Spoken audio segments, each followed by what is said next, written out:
morning and welcome back to the Weekly Insight with John Plassard. There is more and more talk about Generation Z, people born between 95 and 2010.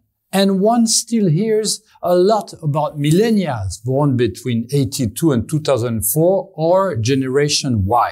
However, no one talks about Generation X, the people born between 1965 and 1981. They are in charge today and will reign financially anyway for years to come. Some even call them the lost generation. But before we bury them, let's analyze an unusual investment opportunity. Born between 1961 and 1981, this generation is entering the prime of its life. They make up the majority of senior business executives and are also leaders and entrepreneurs and startup founders who know how to attract venture capital. Members of Generation X choose to work reasonable hours under conditions that take into account family life. This generation has encountered difficulty in finding permanent and well-paid jobs. According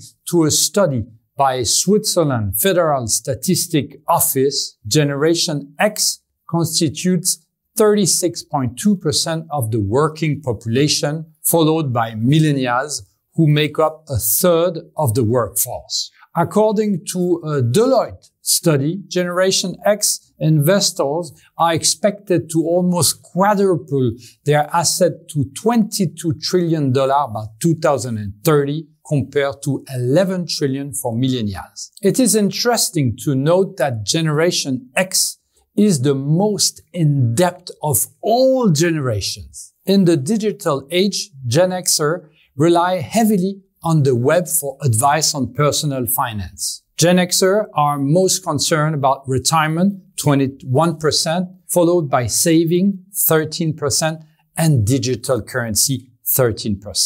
We can see that the sandwich generation aspect is also reflected in the investments, with technological investment on one hand and long-term investment on the other. This generation is a great investment opportunity, so don't hesitate to ask our expert what asset and or product to bet on. Thank you very much.